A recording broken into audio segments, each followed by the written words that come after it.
Hello viewers, எல்லோரும் எப்படி இருக்கீங்க?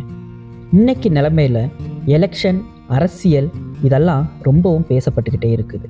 ஆனால் நல்ல தலைவர்கள் இருக்காங்களா அப்படின்னு கேட்டால் வரலாற்றில் இருக்காங்க எத்தனையோ தலைவர்கள். அப்படி நான் யோசிக்கும்போது தான் எனக்கு கர்ம வீரர் காமராஜரை பற்றி வீடியோ போடணும் அப்படிங்கிற ஒரு ஐடியா வந்துச்சு. அவரை பற்றி எல்லாருமே தெரிஞ்சுக்கணும். அவரோட வாழ்க்கை எப்படி இருந்துச்சு, அவர் எப்படி வாழ்ந்தார், எப்படி தலைவரானார், எப்படி அந்த தலைவர் பொறுப்பில் அவர் சிறந்து விளங்கினார் அப்படிங்கிறத எனக்கு ரொம்பவும் ஆச்சரியமாக இருந்துச்சு. ஸோ அதனால் நம்மளுடைய சேனலில் அவரை பற்றி நான் வீடியோ போடணும்னு சொல்லி நான் ரெடி பண்ணேன். இந்த வீடியோ உங்களுக்கு புதுசாக இருக்கலாம், இல்லைனா அவரை பற்றி நிறைய விஷயங்கள் உங்களுக்கு தெரிஞ்சிருக்கலாம். ஆனால் இந்த வீடியோவை முழுசாக பாருங்கள். உங்களுக்கு தெரியாத விஷயங்கள் கூட உங்களுக்கு தெரியறதுக்கு வாய்ப்பு இருக்குது. எப்பவும் சொல்கிற மாதிரி நம்மளுடைய சேனலை மறக்காமல் சப்ஸ்கிரைப் பண்ணிக்கோங்க, பெல் ஐக்கானை கிளிக் பண்ணிக்கோங்க, உங்கள் ஃப்ரெண்ட்ஸ் அண்ட் ஃபேமிலிக்கும் ஷேர் பண்ண மறந்துடாதீங்க. வாங்க வீடியோக்குள்ளே போகலாம். Welcome to reading of history.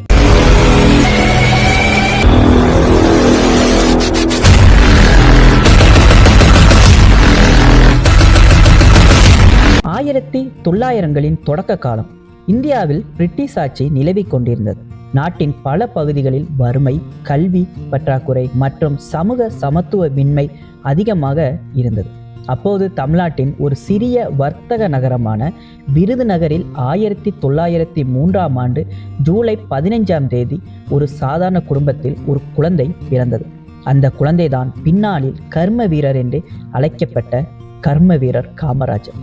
காமராஜரின் தந்தை குமாரசாமி நாடார் ஒரு சிறிய வியாபாரி. அவருடைய தாய் சிவகாமி அம்மாள் ஒரு உழைப்பாளி மற்றும் பொறுப்பான இல்லத்தரசி.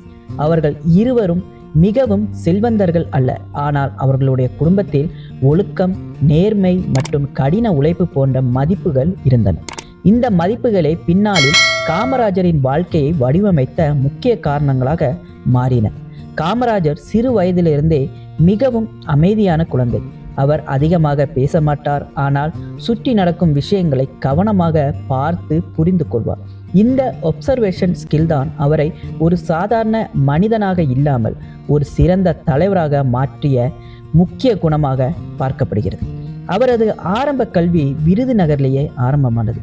அவர் பள்ளிக்கு செல்வதிலும் ஆர்வமாக இருந்தார். ஆனால் வாழ்க்கை எப்போதும் நமக்கு நம்மால் விரும்பிய பாதையை தராது. காமராஜர் 6ஆம் வகுப்பு படித்து கொண்டிருந்த போது அவருடைய வாழ்க்கையில் ஒரு பெரிய அதிர்ச்சி ஏற்பட்டது. அவருடைய தந்தை திடீரென இறந்துவிட்டார்.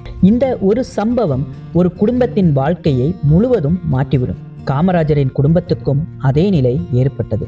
குடும்பத்தின் பொறுப்பு அவருடைய தாயின் மேல் விழுந்தது. அந்த சூழ்நிலையில் காமராஜர் தனது படிப்பை தொடர முடியவில்லை. அவர் பள்ளியை விட்டு வெளியேற வேண்டிய நிலை ஏற்பட்டது. ஒரு குழந்தைக்கு கல்வி மிகவும் முக்கியமானது, ஆனால் காமராஜரின் வாழ்க்கையில் அது நிறுத்தப்பட்டது.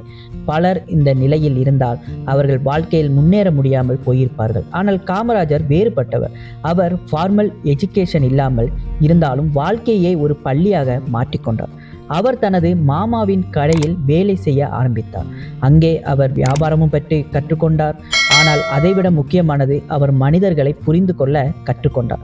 வாடிக்கையாளர்கள், வியாபாரிகள், சாதாரண மக்கள் அவர்களுடன் பேசுவதன் மூலம் அவர் சமூகத்தின் உண்மையான நிலையை அறிந்தார். அந்த காலத்தில் இந்தியாவில் சுதந்திர போராட்டத்தின் குரல் மெதுவாக உயர்ந்து கொண்டிருந்தது. பல இடங்களில் மக்கள் பிரிட்டிஷ் ஆட்சிக்கு எதிராக எழுந்து நின்றனர். அந்த செய்திகளும் இந்த உணர்வுகளும் காமராஜரின் மனதிலும் ஒரு தீயை உருவாக்கியது. ஒரு நாள் அவர் ஒரு செய்தித்தாளை படித்து கொண்டிருந்தார். அதில் இந்தியாவின் சுதந்திரம் பற்றி மற்றும் மகாத்மா காந்தியின் போராட்டம் பற்றி எழுதப்பட்டிருந்தது. அந்த செய்தி காமராஜரின் வாழ்க்கையை மாற்றிய ஒரு டேர்னிங் பாயிண்டாக மாறியது. அவர் யோசிக்க ஆரம்பித்தார். நான் என்ன செய்ய வேண்டும்? என் நாட்டுக்காக என்ன செய்ய முடியும்? இந்த கேள்விதான் ஒரு சாதாரண இளைஞனை ஒரு சுதந்திர போராட்ட வீரராக மாற்றியது. அவர் அரசியலில் கூட்டங்களில் கலந்து கொள்ள ஆரம்பித்தார். பெரிய தலைவர்கள் பேசும் உரைகளை கவனமாக கேட்டார். அவர்களுடைய எண்ணங்களை புரிந்து கொண்டார். காமராஜருக்கு அதிகமாக ஃபார்மல் எஜுகேஷன் இல்லாவிட்டாலும் அவருக்கு ஒரு விஷயம் இருந்தது, அது லேர்னிங் மைண்ட் செட். அவர் யாரிடமும் பயப்பட மாட்டார். அவர் நியாயமும் என்று நம்பியதை ஓபன்லி சப்போர்ட் செய்வார். இந்த குணம்தான் அவரை மற்றவர்களிடமிருந்து தனித்துவமாக காட்டியது. விருதுநகரில் இருந்த அந்த சிறிய இளைஞன் மெதுவாக ஒரு பெரிய பாதையை நோக்கி நகர ஆரம்பித்தார். அவர் இன்னும் பெரிய தலைவராக மாறவில்லை, ஆனால் அந்த பாதை ஆரம்பமாகிவிட்டது. இந்த ஆரம்பம்தான் இந்தியாவின் அரசியல் வரலாற்றில் ஒரு முக்கியமான அத்தியாயத்தை எழுதப் போகிறது. விருதுநகரின் அந்த சிறிய வணிகக் கடையில் வேலை பார்த்து கொண்டிருந்த அந்த இளைஞர், அவருடைய மனதில் ஓடிக்கொண்டிருந்தது வியாபாரம் மட்டுமில்லை. அவர் மனதில் ஒரு கேள்வி தொடர்ந்து எழுந்து கொண்டே இருந்தது. இந்த நாடு எப்போது சுதந்திரம் பெறும்? அந்த காலத்தில் இந்தியாவின் பல பகுதிகளில் சுதந்திர போராட்டத்தின் குரல் அதிகரித்து கொண்டிருந்தது. மக்களின் மனதில் கோபம், எதிர்ப்பு மற்றும் சுதந்திரத்திற்கான ஆசை அதிகமாக இருந்தது. இந்த உணர்வுகள் காமராஜரின் மனதையும் ஆழமாக பாதித்தது. அவர் சிறிது சிறிதாக அரசியல் கூட்டங்களில் கலந்து கொள்ள ஆரம்பித்தார். அங்கு பேசும் தலைவர்களின் உரைகளை கவனமாக கேட்டார். அவர்கள் பேசும் ஒவ்வொரு வார்த்தையும் அவருடைய மனதில் பதிந்தது. குறிப்பாக மகாத்மா காந்தியின் சிந்தனைகள் அவரை மிகவும் ஈர்த்தது.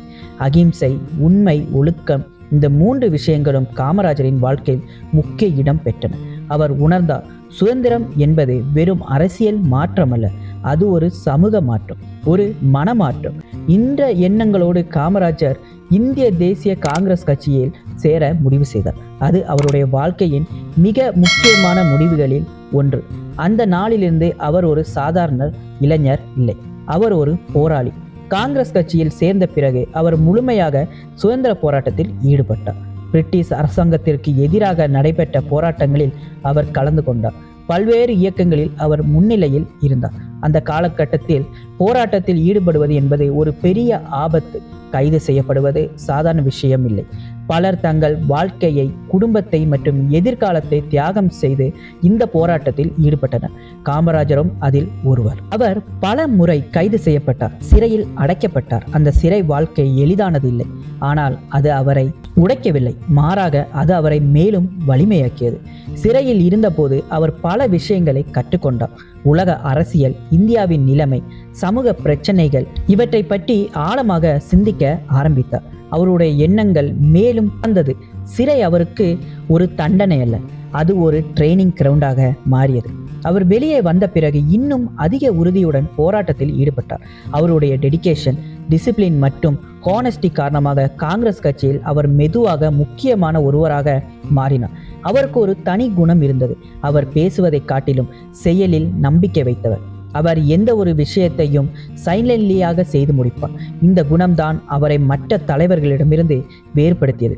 அவர் எப்போதும் மக்களோடு இருந்தார், அவர்களின் பிரச்சனைகளை கேட்டார், அவர்களுக்கு உதவ முயன்றார். அவர் ஒரு பொலிட்டிஷியனாக மட்டுமில்லாமல் ஒரு மக்கள் சேவகராக இருந்தார். இந்த காலத்தில் காமராஜர் தனது வாழ்க்கையை முழுமையாக நாட்டிற்காக அர்ப்பணித்தார். அவருக்கு தனிப்பட்ட ஆசைகள் இல்லை, செல்வம், பதவி இவை அவருக்கு முக்கியமில்லை. அவருக்கு முக்கியமானது ஒன்றுதான், இந்தியா சுதந்திரம் பெற வேண்டும். இந்த உறுதியை அவரை முன்னே கொண்டு சென்றது. 1947 இந்தியா சுதந்திரம் பெற்றது. அது கோடிக்கணக்கான மக்களின் கனவு நனவான நாள். அந்த நாளில் காமராஜர் போன்ற பல போராளிகளின் தியாகமும் இருந்தது. ஆனால் சுதந்திரம் கிடைத்த பிறகும் அவருடைய பயணம் முடியவில்லை. அது ஒரு புதிய ஆரம்பம்தான். இப்போது ஒரு புதிய கேள்வி எழுந்தது. இந்த சுதந்திரத்தை எப்படி பயன்படுத்தி மக்களின் வாழ்க்கையை மேம்படுத்தலாம்? இந்த கேள்விக்கு பதில் தேடிக்கொண்டே காமராஜர் தனது அடுத்த கட்ட வாழ்க்கையை நோக்கி நகர ஆரம்பித்தார். ஒரு சுதந்திர போராட்ட வீரராக இருந்து ஒரு மக்கள் தலைவராக மாறும் அந்த பயணம் அடுத்த அத்தியாயத்தில் ஆரம்பமாகிறது. இந்த வீடியோ எப்படி இருந்துச்சுன்னு கமெண்ட்ல கண்டிப்பா மென்ஷன் பண்ணுங்க. நம்ம இவரோட எபிசோட் 2ல வந்து சந்திக்கலாம். மறக்காம வீடியோக்கு ஒரு லைக் பண்ணிருங்க, ஷேர் பண்ணிருங்க. நன்றி, வணக்கம்.